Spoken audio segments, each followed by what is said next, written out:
Welcome to The Explainer. Okay, so today we are diving headfirst into a world where holiness isn't just a virtue, it's a commodity, a place where saints can be treated like raw materials, and murder can be part of a manufacturing process. Yep, it's going to be one of those. And right from the get-go, the source material hits us with this line. It's dedicated to those who know the difference between what is sacred and what is merely expensive. And that really just frames the whole thing, doesn't it? It's asking us, in a market that's literally built on miracles, what is the real cost of grace? And believe me, this isn't just some poetic metaphor. In this place, Sanctum City, holiness is, well, it's tangible. It's a real substance that literally seasons the air. They have something called residue rain, this constant drizzle that tastes of copper and incense, because it's believed to be the leaking grace from countless holy relics. The city literally breathes the fading power of saints.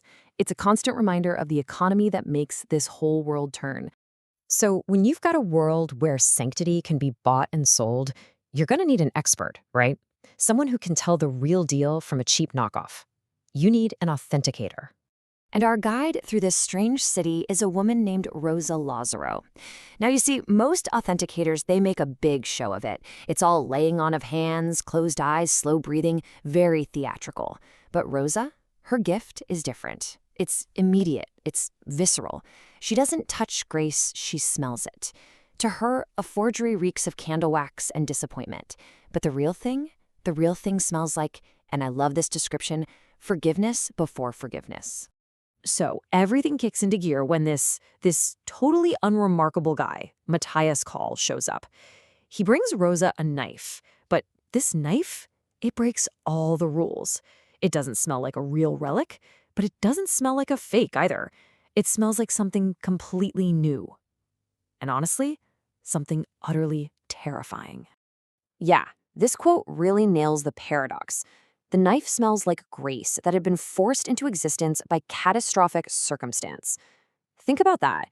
This isn't the kind of gentle, built-up holiness Rosa knows. No, this is the smell of sanctity that was born from something incredibly violent, a grace that was, for all intents and purposes, manufactured. Okay, so to really get why this knife is such a big, dangerous deal, we have to take a quick step back. We need to understand the basic physics of this universe. We need to talk about the economy of grace. So in Sanctum City, grace is not some abstract idea. It's not a feeling. It's a physical substance. You can almost think of it like a kind of spiritual radiation that saints just accumulate over a lifetime of doing good. And this grace, it soaks into everything they touch, saturating objects and turning, say, a normal teacup or an old coat into a powerful, miracle-working relic. And naturally, this creates a super high-stakes market. A genuine relic is like a fully charged battery. It's got power, it can do things, like heal people. But they are extremely rare and crazy valuable. A forgery, on the other hand, is like a dead battery. It might look the part, but there's no juice. It has zero power. The whole business, the whole economy, revolves around being able to tell the difference. And this right here, this is probably the single most important rule in this whole economy. Relics are a finite resource. Every single time you use a relic, you spend a little bit of its grace. It diminishes. So you use that healing cup enough times, and eventually, it's just a cup again. This scarcity is what drives the whole market, what makes grace so incredibly valuable. And you'll want to remember that because it is absolutely central to the mystery that's about to unfold. All right, so now that we've got the basics of the market down, let's get back to that mysterious knife. This impossible object just soaked in this violent kind of grace. Where in the world did it come from? And this is where Call drops the bombshell. The knife, it was a murder weapon. It was used to kill a hospital worker named Mira Vos. Now, Mira was what they call an unregistered saint. That means she was a genuinely, deeply holy person, but she wasn't recognized by any official institution. She was off the books, her sanctity known only to the people whose lives she touched.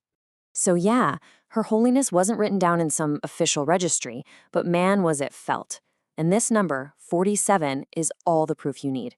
That's how many people came to her funeral. 47 people who had no family ties to her, no official reason to be there. They were connected only by the fact that she had helped them. They showed up to mourn a woman who, on paper, had nobody. So what was her gift? What was her power?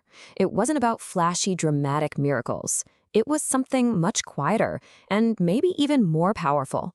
It was the power of her presence. She could make, as the quote says, the worst moment feel like a place you could survive rather than a place you had to escape from. She could just be with people in their pain and make it bearable.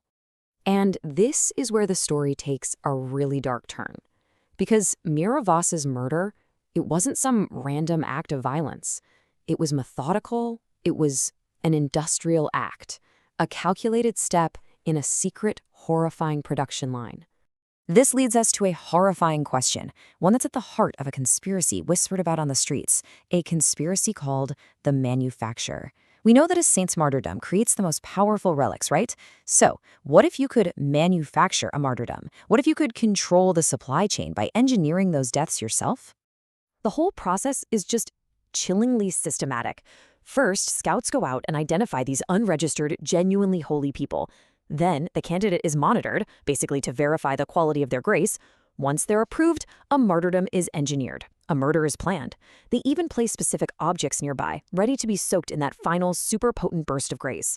And then, they just collect the newly made relics and sell them on the high-end market for an absolute fortune. It turns saints into a natural resource and murder into a production process. And the scale of this operation, it's just staggering. When they look into the guild's official registry, they find a pattern. And here's that number again, 47.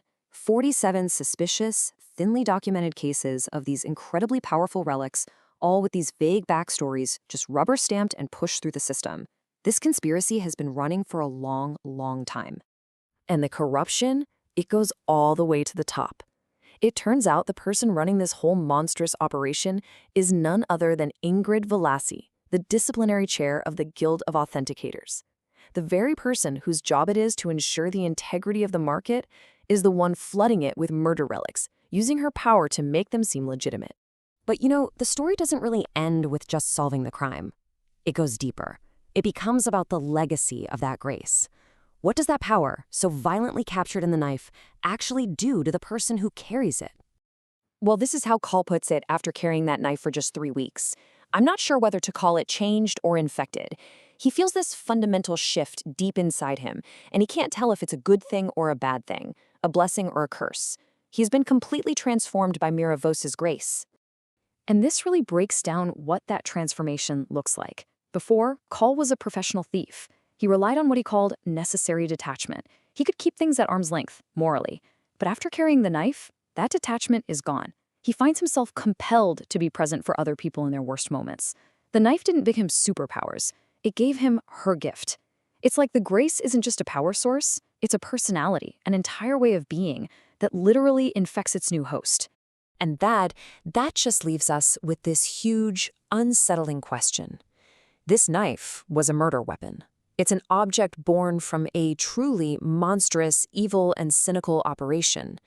And yet, what it carries is the purest kind of goodness, a grace so powerful it can literally rewrite a person's soul. So the question becomes, what does it mean when the worst of us creates the best of us? What does it mean when a truly horrific act gives birth to something genuinely sacred?